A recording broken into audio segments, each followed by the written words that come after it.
మన ప్రయత్నం వదులుకోకూడదండి. ఇప్పుడు యువతి యువకులకి పిల్లలకి మేము చెప్పేది ఏంటి అంటే మన ప్రయత్నం చేస్తూ ఉండాలి. తప్పకుండా మనకి ఫలితం వస్తుంది, కానీ ఆ ఫలితానికి కొద్దిగా సమయం పడుతుంది, మనం వెయిట్ చేయాలి. ఇప్పుడు ఏమైపోయిందంటే మనకి చాలా ఫాస్ట్ జీవనం అయిపోయిందండి.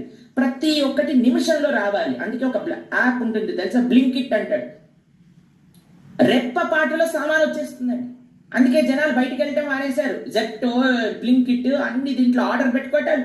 ఇక్కడ ఇది అయిపోగానే వెంటనే వచ్చేస్తుంది.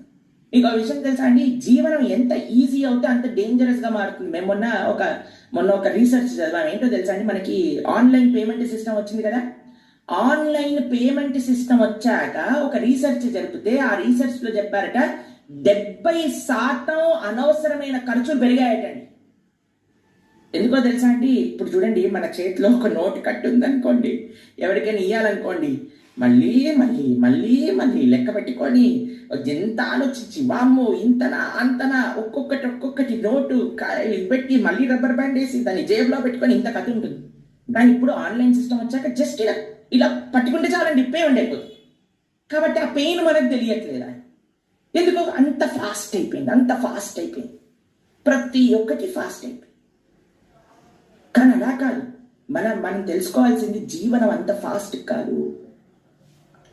ప్రవచనాలు కూడా చిన్నవైపోయాయి, రీల్స్ అయిపోయాయండి ప్రవచనాలు కూడా. ప్రతి ఒక్కటి ఫాస్ట్ అయిపోయేసరికి మనం కూడా జీవితంలో అన్ని ఫాస్ట్గా దొరికేస్తాయి అని అనుకుంటున్నా. కానీ కాదయ్యా, సమయం పడుతుంది. మీకు ఇంకొక విషయం చెప్తానండి. ఇంతకు ముందు మేము ఒకరితో మాట్లాడుతున్నాం. ఇంతకు ముందు జీవితంలో సెటిల్ అవ్వడానికంటే ఇప్పుడు జీవితంలో సెటిల్ అవ్వడానికి చాలా చాలా సమయం పడుతుంది. ఎందుకంటే కాంపిటీషన్ పెరిగిపోయింది ప్రపంచంలో మొత్తం కూడా.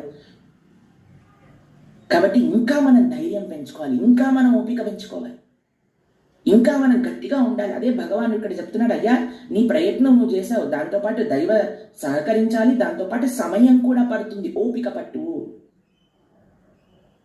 మేము కాలేజీలో ఉన్నప్పుడు అండి, ఒకరోజు మేము హాస్టల్కి వెళ్ళేసరికి ఓ పెద్ద గుంపు ఉందండి.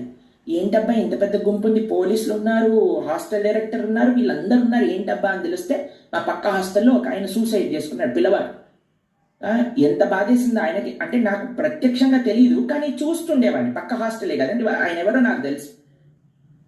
అయితే ఎందుకయ్యా సూసైడ్ చేసుకున్నాడు అని పరిశీలన చేస్తే ఏమంటే తెలుసా అండి కారణం, ఎగ్జామ్లో నేను ఫెయిల్ అయిపోతానేమో అని సూసైడ్ చేసుకున్నాడు.